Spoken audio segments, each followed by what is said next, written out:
ये कहानी है लॉकडाउन की। क्या प्यार का रिश्ता सच्चा है? क्या शादी के बाद प्यार मुमकिन है, या बस साथ रहना ही प्यार है? क्या सोच है प्यार को लेके आपकी? ये एक बार होता है या होता है बार बार? और ये प्यार होता है क्यों, नहीं पता ना?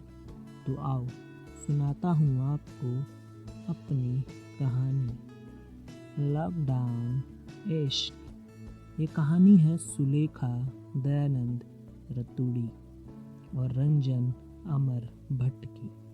देवभूमि हरिद्वार में एक कॉलोनी है, शिवपुरी कॉलोनी, जहाँ दयानंद रतूड़ी और अमर भट्ट अपने परिवार के साथ रहते हैं। दोनों के गांव आस पास हैं। दोनों बड़े ही खुले विचारों के परिवार भी हैं। दोनों ही अपर मिडिल क्लास फैमिली के हैं और बच्चे भी बहुत अच्छे दोस्त हैं। इनके बच्चों की दोस्ती भी आपस में बहुत अच्छी है। दयानंद रतूड़ी के परिवार में उनकी धर्मपत्नी और एक बेटी सुलेखा है, सुलेखा दयानंद रतूड़ी। और अमर भट्ट के परिवार में उनकी पत्नी, एक बेटी रेखा और बेटा रंजन है, रंजन अमर भट्ट। बचपन से खेलते खेलते कब बड़े हो गए पता ही नहीं चला। अब बच्चे 10वीं क्लास में आ गए थे। सुलेखा की बुआ ने उसे नोएडा बुला लिया आगे की पढ़ाई के लिए, जहां सुलेखा ने MBA करके नौकरी शुरू कर दी।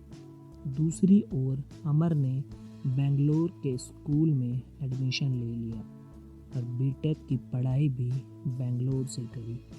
पढ़ने में अच्छा होने के कारण कॉलेज से ही एक अच्छी नौकरी की प्लेसमेंट भी मिल गई। एक दिन अमर भट्ट का रंजन को फ़ोन आया, रेखा के लिए अच्छा रिश्ता मिल गया है, वो शादी के लिए जल्दी कह रहे हैं।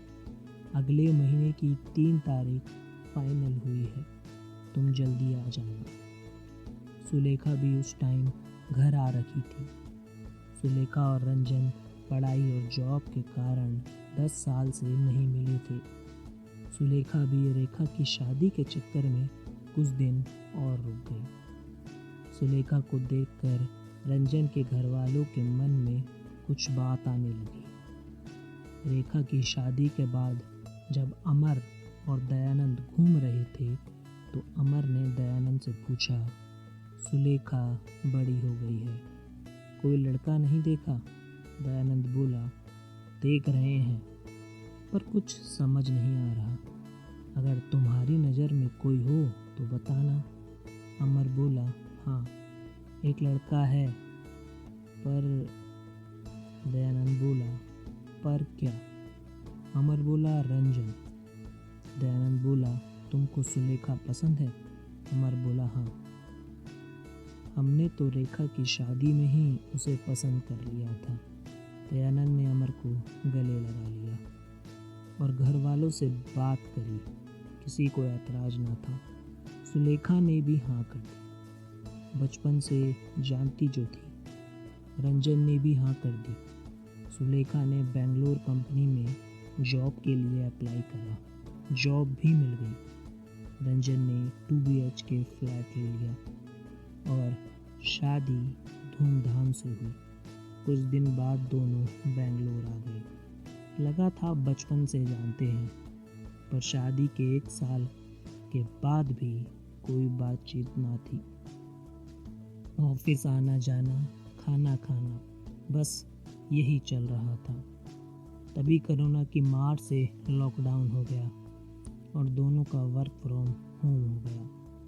काम कम होता था पर बातचीत उससे भी कम। एक दिन जोरदार बारिश हो रही थी। सुलेखा ने दोनों के लिए चाय बनाई और बालकोनी में आ गई। तभी लाइट चली गई। रंजन भी बालकोनी में आ गया। रंजन के फ़ोन पर मैसेज आया। सुलेखा ने फ़ोन उठा के रंजन को दिया। तभी नज़र पड़ी, मैसेज पर पूजा का नाम था। सुलेखा बोल पड़ी। ये रेखा कौन है? रंजन हंस पड़ा। रेखा नहीं, पूजा। ऑफिस में है। सुलेखा बहुत मैसेज करती है।